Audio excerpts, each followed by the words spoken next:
Hello everyone, my name is Lowko and welcome to a best of 3 series of top level StarCraft 2. Now what I've got for you today is a series that many of you have reached out about because apparently this one's awesome. So spotting right here in the top right hand corner, game number 1 in this best of 3. Playing with the blue Zerg drones, we have none other than Dark, an absolute crowd favorite. His opponent, a man who generally operates from the shadows, but as of late he's been signing up for a lot of online cups. We're looking at none other than Bunny's main command center. More Bunny. I mean, for a couple years, I didn't see a whole lot of Bunny, except for like the biggest tournaments, and he always did really well. He never really plays in the smaller online cups, but lately, well, he's been enjoying them. And I've been enjoying his games, and it seems like a lot of you are as well, because he plays a little bit of a different, especially mid to late game playstyle with Terran. A lot more siege tank focused, a lot more... well, I guess just in general, less ghost focused. And it turns out a lot of people are enjoying the, non-mass spellcaster late game quite a bit. Well, at the very least, at the beginning of this series, we're not really seeing anything weird. We are on Amygdala. Interestingly enough, lately with all of the, well, Team Liquid map contest maps, I've been casting a ton of tournaments and a lot of games on... well, the brand new maps that we will probably see at some point on the StarCraft 2 ladder down the line. Now these maps, the ones that are actually live and the ones that are actually the official tournament maps, these actually seem nice and fresh again. Yeah, you don't see them for a week or two, suddenly Amygdala is looking like a brand new map. Alright, let's see. Turns out every StarCraft player under the sun has been afraid of ghosts all this time. Our savior Bunny. I mean, I've been checking under my bed ever since 2010 when I first started playing StarCraft to see whether or not Nova would be hiding underneath my bed. It hasn't happened yet, guys. But, you know, what hasn't happened doesn't mean, it doesn't mean that it will never... maybe she's cloaked. Maybe she's cloaked, is what I'm saying. Well, anyways, it's going to be a Reaper into a Marine. Factory right now on the back of this, of course, a command center on the low ground. SCV is being a little bit of a jerk, trying to buy enough time for the Reaper to get over here. Now, there was already a drone as well. Moving on down towards the alternative third base. I think you just take this one now. Although Dark did spend his resources at this point. It's all a little bit awkward. Everything is a bit messy, but it looks like Dark is going to be able to take the natural or the third base over there. And I'm assuming we're going to cancel that gas. He doesn't want to send it back just yet, because he knows that there's a Reaper. Not the way that you really want to start off at Zerg, but also by no means the end of the world. We're gonna see another extractor morph. This is 25 minerals every time Dark does it, but obviously he gets a little bit of cash back when he cancels it. You gotta take into consideration as well the fact that the drone isn't mining. Generally speaking, a StarCraft worker mines about 0.8 to 1 mineral a second on average, depending on the mineral and all that. So, it's not the end of the world. But this is actually quite costly, so I don't mind here that Bunny has decided to be a bit of a jerk on the on the other side of the map. That being said, though, the scouting SCV went all the way back home to continue mining the natural. Well, turns out if you're not going to be a little bit more aggressive with your Reaper, you may end up in this particular position now, where 2 SCVs go down. And the Reaper has to make the shame, or the walk of shame rather, all the way back home too. Nice little play there from Dark. Normally, you don't send slow Zerglings across the map, because the Reaper obviously is way quicker, and it can just very easily... wait, there's always been a poster of Mengsk? Protector of the people? I don't know if I've ever noticed that one before. Shadow update to the map. Suddenly there's posters of Mengsk. A little bit of propaganda. You'll love to see it. Anyways, generally you don't send Zerglings without speed out, well, onto the map. At least not off of creep. Because obviously the Terran can just kill them very easily with the Reaper. But because the Reaper was bullying a drone, well, Dark, he struck while the iron was hot. And now he gets to have revenge as well on that one Reaper. Good start here for the Zerg player for sure. This really has taken the wind out of the sail here for Bunny. Now he doesn't really care that much. This is not the type of Terran opener where you really rely on early game damage. It's not really a momentum focused playstyle just yet, but it would have been nice. Third command center though. Nice and early for Bunny. He's flying that one down towards the low ground here. This is a triple CC 111. Ooh, Dark is going into a Spire right now.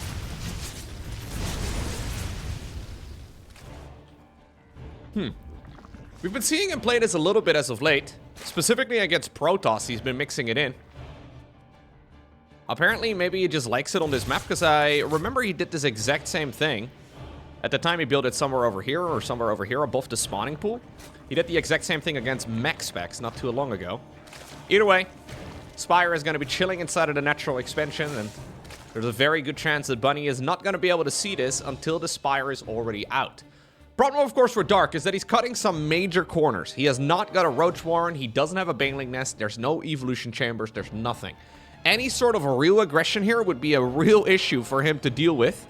But lucky here for Dark, this is a very greedy Terran build. And he's now seen the timing, of course, of that third command center. He knows that he's gonna be okay. But you're certainly tossing up a couple of coins, and you need them to land in the same direction. All of them, right? And it's working out here for Dark. Actually, he never canceled that drone that was building the extractor in the early game. Curious. I guess he really didn't want to lose it, but yeah, it's a little bit, a little bit awkward now. Another drone wanted to build a hatchery here, because I guess he wants to get value out of that accidental extractor. Although I think it's gonna have to wait for a little bit longer, as the next base will likely be up right over here at the 12 o'clock position. Well, mutas are coming, and it is going to be quick +1 or +1 flyers here for Dark. So some Trifocal hooks very late. Still no evolution chambers. So Dark is very focused on making mutas. And while mutas can put in a lot of work, this is a very flimsy unit. Quite literal paper planes right here, going across the map. Let's see. Nice interception actually with the Viking. At least this is going to give Bunny the heads up. He immediately starts up a bunch of missile turrets around his bases. He needs to protect against this first wave of mutas in particular, and it looks like he's done that brilliantly. Nice work by Bunny. Not really taking any damage. Double missile turret is another way of dealing with this. Yeah, one SCV? Not ideal. Not ideal. He's trying to do some fancy micro. Bunch of additional reinforcing Marines pop out of the barracks. Immediately tasked with base defense. The real attack right now is happening up north. And I really like this decision here from Bunny. I don't believe that this really was the original plan. But he knows that Baneling speed and Zerglings and all that, it's going to be delayed. Now, it will be finishing up in 10 seconds. So he's got a very small timing window. But I think he's hit it perfectly. Brilliant decision making here from Bunny. If he would have rested just for a second, well, maybe 1 second would have been okay. But if he waited for like 10 seconds, he would have been in a world of trouble. Now he gets to base, and he goes back home. There is a backup fourth base over here as well, south of the natural. He's thinking about hanging out over there for a little bit longer. Second factory right now, just about to finish up here for the South Korean Terran. 2-2 has begun. +1 air, finishing up. Finally as well, Dark is getting those Evo chamber upgrades. I mean, they're not even super delayed if you compare it to the Terrans. But everything certainly does feel very slow right now. And have these mutas really been paid for? I am not 100% convinced. Now, obviously, this is something Dark does. I'm pretty sure that in his mind, even if this is a suboptimal strategy, it's still worth playing because the opponent is always going to be second-guessing everything that you do, even in the future series that you might be playing against him. And that's what makes Dark so scary. He's extremely unpredictable, not afraid to play strategies that a lot of other Zerg players shy away from. And he's usually still capable of making it work. Now, I'm really liking, though, the aggression here that we're seeing from the Terran.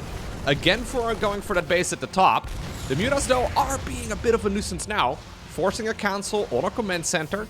This Marine squad decides to go back home upon seeing the Banelings. Not really taking any chances in that regard. Yeah, the mutas are annoying. And there is certainly such a moment where the mutas become so annoying that Terran can't deal with it anymore. Momentum can very quickly shift in a game of StarCraft when the Mutalisks are out. And even though I like all of the lines of attack here from Bunny, you can see that he's a little unsure as to how to deal with this. So we're going into Drilling Claws right now. Widow Mines will be the weapon of choice together with Marines. 2-2 is finishing up. New supply depots coming up because, well, we did have a bunch of them going down. And that's the first proper Widow Mine detonation onto mutas. Command Center 4.0. Restart it, and he will be able to probably finish this one up. Sensor tower here as well. He should be okay. Even a Thor is coming out. We don't generally see a whole lot of Thors, but very useful, I guess, with their Javelin missiles against the Mutas when they're clumped up. Dark is no longer thinking about Mutas, though, I don't think. I mean, he's researching +2 still, so he may just add on some more, but we do have an Infestation Pit on the back of this. Generally, Mutaling Bane leads towards Ultraling Bane. Now, I think everybody is well aware of how I feel about Ultras. They don't seem to be particularly great. This is the type of match, I guess, where it can sort of work, but it is not going to be out particularly soon. And it's definitely not going to be Ultras as a rush. Well, Thors are here. Just the one, actually. Still very useful, though. Forcing the Mutas just to, well, not clump up all too much. The Marines do single target damage, of course, but the Thor can take out a whole lot of Mutas in one set of missiles. I like this, though. Going for the golden mineral line. Bunny does not care. Usually against Hydras into... Oh, the Thor! Okay, well, a lot of splash damage is being done, but at the same time, the Marines not really helping the Thor that much. I think he only lost like 8 Mutas or so there. That's not the end of the world at all. Interesting engagement from Dark, though. The fact that he wanted to take that off creep. He's replacing the lost Mutas and Zerglings with more Mutas and Zerglings. Widow Mines. Ooh, okay. Good split there by the Zerg again. Another Widow Mine gets picked off, and Bunny decides to retreat. This is a very bold way of retreating. He's being chased down. Low HP medevacs are, luckily for him, also the ones that are empty. And those were the main targets there for Dark, so I don't think he lost that much. Another Zergling run by now inside of the, well, Terran base. Well clutched right there by Bunny, who's now going into another command center. All right, well, the Hive is just about to finish up. The same can be said here for 3-3, though, for Bunny, and that will be a massive power spike. This is going to make those Marines so much better. He needs to be careful. Dark would love to take an engagement right now, like a half minute before 3-3 is done. He knows that it's on the horizon, even though he doesn't know exactly when it's going to be finished. That is not the way to fighting that, though. Bunny very quick with the sieges on both the tanks as well as the mines. Lovely movement here by Bunny. I really like it. Now the Mutas decide to go across. We now have 30 Mutas, by the way. We have a mass amount of missile turrets here too, but obviously the SCVs can only repair so easily. That's a lot of Mutas. Very funky to suddenly bring out an additional group of Mutas, especially when you've just arrived at Hive Tech. He really wants to go and kill that command center, it seems. Bunch of damage being done, though, on the Terran side of the map, but likewise also, Zerg is taking a beating. Command center has been picked off, but it seems to me that Bunny is smelling blood in the water.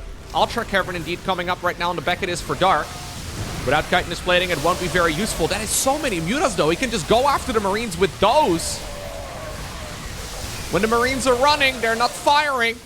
Baneling's mostly just here to be a nuisance. Somehow, all of the Widow Mines have been, well, they have been avoided. Dark takes a really, really clean engagement. Well, at the very least, as far as Mutaling Bane can ever be clean. I think that's about as clean as it's ever going to be. Very ballsy play, though, because honestly, those Widow Mines are dangerous. You make one little mistake here with the Mutas. Well, you can see all of them disappear, but turns out if you don't make mistakes, you don't have those issues. And this is a theme in Dark's playstyle. Like, he makes extremely high-level decisions, and then at the same time, he can also sometimes play like your average ladder hero. I'll word it nicely. I had something else in mind, but I'm not going to say that out loud. Dark does things that nobody else really seems to get away with, and I really don't think this is a very good playstyle across the board compared to, for example, Hydras into Lurkers. But because nobody plays this, Terrans don't generally get a lot of practice against it either. And I can imagine that Bunny would have liked to change a thing or two. Who goes Mutas into Hive and then into more Mutas? Well, Adrenal Glands is coming now. +3 for the air. We have 3-3 researching 2. Chitinous plating inside of the Ultra Cavern. Dark is playing proper late game. Feeding the Mutas right now to the Widow Mines. Using the low HP targets here to try and, well, make sure that they don't detonate on the real clump. What Bunny could be doing there is retargeting with the Mutas. or with the Widow Mines rather, onto the Mutas. Command Center itself goes down. Thor, a little slow. We have a Splitty here, as he actually continues fighting. Ooh. Medevac comes in clutch, saves it, but only just barely. Dude, Dark's been working wonders lately. A few months ago, I gotta say, I wasn't really enjoying Dark's playstyles all too much. Like, he was trying to do what he's doing right now, but none of it really looked too promising. And this is still on a razor's edge, but lately he has somehow, some way found another, I was gonna call it a second wind, but in Dark's case, it's more like a 69th wind, I guess. It's been a while. He goes through those phases where he looks pretty much unbeatable, and then sometimes he looks like he's been progressing through the Diamond League ladder, you know? It's just not quite the same level. Right now, he seems to be on another high. Ultras are out, though, so this is still very throwable. And even though I've been liking what Dark is doing across the board, supply-wise, it's not like Bunny is playing a poor game. Bunny's been losing a lot of troops, but still very cost-efficient trading. He doesn't have a big economy, though, and that's his big problem. He doesn't have a lot of SCVs anymore. Dark's been so aggressive with those that Bunny has decided, okay, I'm not going to replace any workers. Instead, I will just try to build up towards a 200 supply army. And this is a Terran army that packs a punch. Now, it's a Terran army without ghosts, because again, Bunny doesn't like them. Good, Mutas coming around. Ultra kind of in the front. Well, Queen's transfusing the Ultra. Ooh, we got one hero Ultra chomping a lot of Marines to death. Ultimately, it will go down, but I just don't, or Ultrally, it will go down. Okay, sorry, gotta work on that one. Ooh, the Marines are so scary now. Oh, okay, Bunny's still leading this now with more than 30 supply. 20 worker deficit for the Terran, but extremely cost-efficient trades here. Marines are, for all intents and purposes, free. He's got a lot of them. The Ultras are a real scary target, though. Generally, if you have a lot of Marauders, if you have a lot of Liberators or Ghosts or anything along those lines, the Ultras just get countered. Bunny is just playing Marine Marauder Medevac, and he's playing Marine Marauder Medevac brilliantly. In the meantime, he has secured the bases again. This game is not over yet. He did find one of the command centers, though, and it's not like his economy is booming, but he is still leading the supply. Income-wise, heavy advantage for Dark. So the longer Dark can hold on, the better this is going to be. Dark's now also sitting at 69 drones, which I have been told many times is the exact right amount, although I personally would have liked to see him sit a little bit higher than that. Ultras are actually the perfect weapon of choice. I love the sprinkling in of a bunch of Corruptors. Corruptors are very nice here when it comes to softening up the Medevacs. Keep in mind that they're fully upgraded, right? I mean, they have the +3 air, they have the +2 armor. Those Corruptors hit like a truck. Bunny is trying to decide whether or not he can slow down this game. He's scanning right now. He doesn't know exactly how much economy Zerg truly has. I wouldn't have minded it if he decided to add another round of SCVs into the mix, but he's got himself some decent saturation, and a lot of the minerals, I guess, are, yeah, now being harvested. But he's no longer teching up. We're playing Marines, and Marines only. Well, also some Marauders and some Medevacs, but it's an infantry army, and we're not teching up. Ultras, though, suddenly down at the bottom of the map. They will be able to make very quick work of that planetary fortress. Some reinforcing Marines and Marauders trying their very best. But if the Ultras are down south, it means that they are not in the opposite section of the map. And this might just be an opportunity for Bunny to move back in once more. He decides, though, that he just wants to kill the hatchery and then go back home himself. I'm not 100% sure if I agree with that, but can't blame him too much, because this is not an easy call to make, especially fighting deep onto creep. One of the big defender's advantages, of course, for Zerg. As the Terran bio, though, is picking up, the Ultras are leaving. Dark threatening a push as well up north.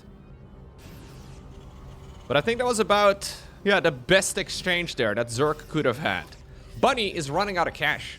Like, he's got a huge army. He's got a good amount of supply. But I'm not sure exactly if I'm favoring this position for him.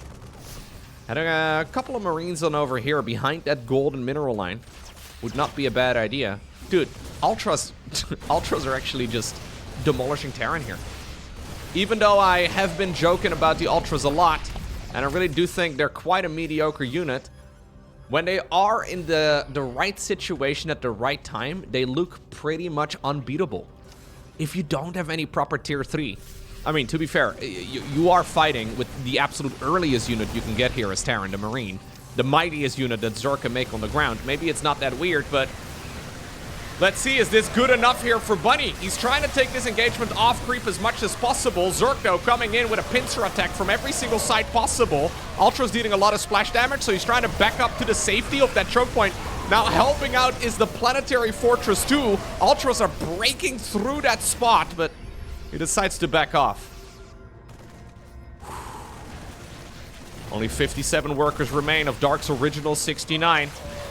Bunny's still sitting at a low amount, but he can go toe-to-toe here. Dark now taking the far top left as well as far bottom right. Keeping tabs here on what Terran is doing at the very least in that regard. Yeah, Ultras are still going to be so powerful.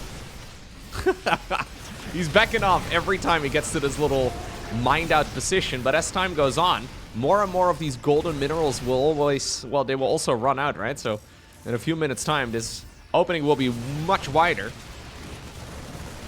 At least harassing this from the back, though. Yep, he is going to be able to hit the hatchery and deny any mining here for the Zerg as well. Medevac goes down. That was a little overly ambitious. Bunny's still leading the supply count. He's now heading over towards the top left-hand corner. He has scanned and he's realized that indeed there is a hatchery over there. Reinforcing Zerg units now, though, through the middle of the map. The real problem here for Bunny is the fact that his medevac count is going down. This is his only group of medevacs now. He doesn't have that many anymore, so he's desperately trying to mix those back in. You really don't want to be losing medevacs, but he doesn't have an easy counter against the Corruptors, because again, he is missing tier 3. Still, he's leading, though, supply-wise. Little Zergling counterattack. This is an orbital command. These are fully upgraded links, so they hit like absolute trucks. A lot of mining here as well in the far bottom right. It is time for Bunny to fill up a medevac and head on over in that direction. He wants to deny the gold base first while he's still mining some of his own mineral fields. Ooh, what a game. Very close. Very, very close. Zerg, though, at this point, is ahead economically, and I do believe he's got the better army. That being said, Bunny is far more mobile. Even though the Zerglings are fast, he can use those medevacs to reposition his army very rapidly and to get out of these really dicey situations. So he can actually move in, strike at a base, and then go back home. Now, this is bold. One medevac, I don't think that's quite enough to lift up all of those units. We have one infestor. Dark apparently smashed his piggy bank. Well, I mean, one fungal growth can end this game very, very rapidly. I think Bunny, in his mind, he thought that this game was over about 10 minutes ago. And he effectively said, I am not going to add on any more economy. I am absolutely done teching up. Fungal! Oh my god, that could not have been much better. Zerglings around the site. Ultras arrived a little bit late to the party, but that, I think, may have just sealed the deal. Although I say that, the Marines and the Marauders still capable of running away. Reinforcing units also do show up. Somehow, some way, Bunny is really mustering up quite the army. Another infestor. I like it. I think that fight could have been ever so slightly better, though, for the Zerg player. It was all a little disjointed, although obviously there's only so much you can do in that regard. After the infestor got spotted, he needed to do something. A lot of the Ultras are now also low in HP. That is not something you really want at this stage in the game. This little Zergling run by, though, is fantastic for Dark. Burrow? I think you burrow here and then, well, yep, uproot him again. Keep in mind that obviously there's not a lot of scans available, but he doesn't have the mass command center that we generally see in the late game. Hatchery in the far bottom right now is gone. 25 minutes into this game, it is still pretty much impossible to call. Yes, I've been liking Dark's position better across the board, but he is struggling closing this game out. And obviously, we can see what is going on, right? We can have a full look at the supply count and the economy and all that. Both of these players are dealing with very limited amounts of information. So you have to make those decisions. Can I expect that there's any like real late game transition coming up right now? Is Bunny actually fully all in? If he is all in, how many workers does he truly have? And likewise here for Bunny. He doesn't know exactly how much Zerg has, but he knows that Zerg has more. Can you let him sit on that for all too much longer? You wanted to go for that base in the far top left. Marines and Marauders trying to kite away. One Baneling in the mix. 2 Ultras. Well, we had some burrowed veins as well in the back. Trying his very best, but the scan right there revealed exactly what's going on. New Banelings coming up. I really do like the idea of Burrow here, by the way. I think Burrow is a phenomenal weapon. 5 Medivacs remain. We really do need the Medivacs with the army. Okay, Bunny is making a move for this expansion. Widowmine does spot the Zerglings coming in. Ultra goes down to the low ground. Brenda over here trying to see if she can transfuse, but she's not on the safety of creep. Marines and Marauders are still winning the fight. Fungal, Fungal, Fungal! Another big Fungal growth all over the Terran army, and that is the last thing that Bunny wanted to have happen. Oh no, I think that engagement was actually in the bag until the Fungal growth came in. The Zerglings in the meantime have been working away at all of the bases down south, and 14 SCVs have gone down. Wow, I think Dark actually just did it. Yeah, Dark must have just done it.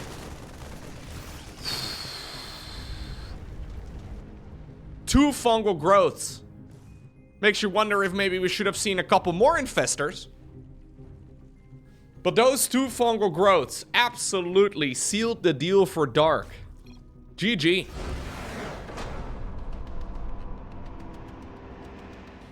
Beautiful game of StarCraft 2. Yeah, one problem there for Dark, if he would have added on a lot of spellcasters, right? So if you look at those couple of infestors, you're like, well, maybe we should see a lot more of them, but it may also just prompt Bunny to go into Ghosts at that point, and to change the entire pacing of the Terran late game. Because he already was thinking about Ghosts, surely. When you're going up against Ultras, it is the obvious weapon of choice. However, when you're also seeing infestors then, right? Maybe you should just back off. Pushing with Marine Marauder Medivac and just, well, switch into some proper Terran late game. I really think Bunny, though, thought he was further behind than he actually was. Like, yeah, there were a lot of Zerg attacks, but for the majority of the late game, he was sitting at like 50 workers, and Dark was sitting at only like 70. I think Bunny probably should have made a couple of rounds of SCVs, and maybe another command center or 2, and that game could have looked very, very different. Because ultimately, I think Bunny basically felt like he was all in for the second half of that, well, like half-hour-long game. I think he essentially felt like he was completely all in the entire time and that he needed to make some sort of desperation play, but I don't think it was quite that desperate. Either way, now we find ourselves on Ultralove. Dark does what Dark does best. Absolute chaos. Questionable decisions. But always guiding it back to a win. Well, let's see. Hatch gas pool here for the Zerg player. SCV scout again for Bunny. Command center onto the low ground here. A Reaper opener for the Terran too. We should see a Reaper into a Marine. Second supply depot. Factory in a moment. The whole shebang. Should just be a triple command center opener once again here for the Terran. It is the gold standard in the modern day and age. Dark wants to get that third hatchery up and going. But this is exactly what happened in the previous game. Bunny does not just scout to see if it's a hatchery first. He is also here to bully. Yeah, a lot of players have been switching to Protoss as of late. Generally, Protoss does a lot of the early game bullying. Maybe maybe it would suit Bunny a little bit better. I like this, though, here for Bunny. I think this is actually very strong. If you're a Terran player, sending the SCV towards one of the viable third base locations and then the Reaper straight to the alternative. I mean, Dark is good at wiggling his way out of these sort of situations. We're playing drone whack-a-mole over here as Bunny is trying to make sure that he can prevent all of the bases with only 2 units. Not easily done. I think if you're a ladder hero, though, as Terran, it is something you should consider doing pretty much every single game. SCV will finish up the command center on the low ground. Reaper's coming back home. Still only halfway across the map. One Zergling is going after that scouting SCV, and it does fall. In the meantime, those 4 slow Zerglings just trying to get value. They know that they won't live for long, but if they can get a Marine as well, nope, not gonna happen. SCV finishes the job. 2 confirmed kills on that bad boy. Yeah. They needed you at home, buddy. Where were you? You're the most mobile units in... He was doing a little bit of sightseeing on the Zerg side of the map. Alright, triple CC start. Triple hatchery start as well, of course, for Dark, who's now really beginning to work of production. And he's also hitting a supply block. Alright. You'll love to see that. So normally, in a standard Zerg build order, this hatchery would have already finished up. Yeah, obviously the hatchery was delayed. Dark not adjusting his build. Which is a dark moment and a half.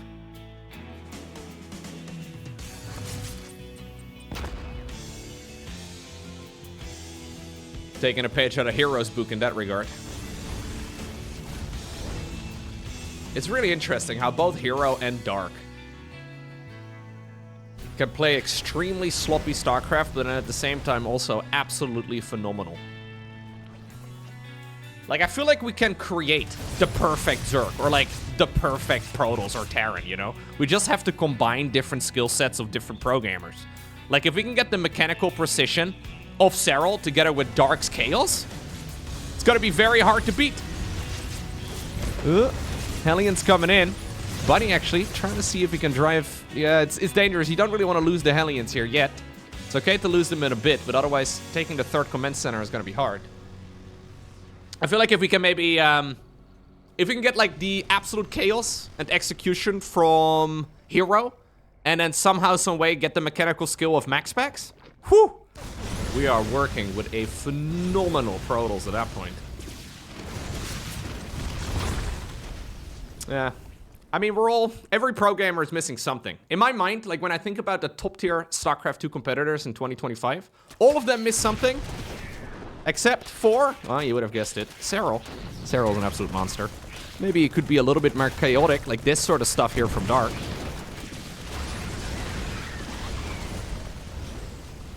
Five SCVs, and maybe even more importantly here for the Zerg, all of that Terran pressure off of his back. And he's now gonna send in another wave of Zerglings. 4th hatch, down at the bottom of the map. 3rd command center has just landed, but Dark is already ready for another backstab. Hydra then here in the meantime at home, a macro hatchery coming up too. Evo chamber, just a single one. Baneling nest, I mean, this strategy is questionable here from Dark, but nobody better than Dark, because again, the Hellions have shown themselves onto creep. Dark knows that the wall-off has not yet been completed. Not enough Terran production to really fill up that choke point. Couple of Cloak Banshees now. Maybe they will be able to snipe this hatch. There is an Overseer, so that's something. Zerglings in the meantime, though, are being cleaned up. Overseer is getting within range right now. Yep, and the hatchery lives. I mean, it should. Ooh, it doesn't. Cute. All right. Dark decided to cancel it himself. I mean, there is something to be said for not having the base, even when it lives, right? But having the base spawn with, like, 5 HP, also suboptimal, because if a Marine comes by and sneezes on it, it will still die. This is too much, though. For 32 Zerglings, Dark killed 22 SCVs. That's way too much. This is now suddenly making this game very awkward for Bunny. Honestly, quite reminiscent of the previous one, because how do you gauge the current situation? Dark once more decides to sit at 69 drones for a little bit. Can't blame the man for that, but how do you decide right now as Bunny what the economy of Zerg is going to be? Because normally Zergs don't make this many links. They don't make this many Zerglings early on, right? You make them a little bit later. Clearly, Dark is getting value out of those early game pushes. And I think you probably assume here as Terran that Zerg is ahead. I mean, you should certainly assume that Zerg is ahead. But it's by no means the end of the world. A lot of the mining from Terran comes from the mules, and even when you lose 22 workers, it's not unplayable. So these peaks and valleys and the income advantage over here are the mules mining. And when they're not mining, when they're offline, suddenly the income is looking miles better for Zerg. Creep spread, not bad. And this is, of course, one of those classic lines of attack on Ultralisk. The 3rd base to the 3rd base distance is not very long. Both players working on the rocks together. That's beautiful. This is a collapsible cooling tower, so if this thing breaks down, Well, it would crush the Marines. But maybe more importantly, it would also make it difficult for the rest of the Terran army to run in. So that's exactly what Dark is doing right now. Buying a bunch of time. Bunny going around the other way instead. Not a ton of creep in this region of the map either. Still going to buy about a half minute though. That may just be all that Dark needs to finish up the ground carapace level 1. Honestly, a big upgrade, especially against siege tanks when you're playing Hydraling Bane. It is an awkward engagement though here for the Zerg player around the corner. Yeah, he decides to back off. Loved the knocking down of the rocks there actually. But I'm trying to decide if I like it better for Bunny or if I like it better for Dark. I think ultimately the time that Dark got out of it is worth it, but this line of attack is not easy. You would love to swoop with some Zerglings around the other side now. Gotta wrap around on those tanks, but that is not so easily executed. Okay. 1-1, finishing up as well here for our Terran player. He's already got the +1 attack. He doesn't yet have an armory, so he can't go into 2-2. Ultimately, though, okay, a bunch of Zerglings have taken the long way around. And it looks to me that the Zerglings, maybe not, maybe the Hydras, yeah, they can finish the job on those siege tanks. And that is suddenly going to make those Marines way easier to defend. Dark did lose a lot of queens in the process. Remaking 4 of them right now. Ultimately, Bunny hasn't really carved a big amount of space in this region of the map. If we would have been able to carve a deeper path, I think this would be manageable, although, yeah. He's still in this perfect intersection, right? This is where all of the Zerg bases come together. If you can snipe units that pop out of every base, that would be huge. A couple of freebies here for the Terran player for sure. Another siege tank will bite the dust, but where are those Hydras gonna go? Second depot chamber, by the way, was produced, and in the meantime, apparently, I missed it. We did have a nice little run-by, too, on the other side of the map. I figured it was gonna be over at the third base, but no, it's just a bunch of Zerglings. Only with +1 carapace, so not even really that well upgraded, that ran into the natural expansion. Okay. He's gonna be able to snipe this hatch, it seems. A couple of Banelings, though. He needs to make sure that he pops those. No, not quite enough firepower here for Bunny, who's kind of played himself into a corner. Lucky for him, there's not... yeah, there's not a whole lot of resistance in the natural. Oh, no. Last time I checked, Terran doesn't have recall. Oh, no. Yikes. Dark was like, yo, you want to wrestle? Bunny's like, well, normally I don't do that, but I guess. Turns out Dark is the better wrestler, GG. He cannot sustain his army after losing all those medevacs and obviously all the units inside of it too. Banger of a series, extremely aggressive, but it seems to me that Dark is once more on a new all-time high. GG.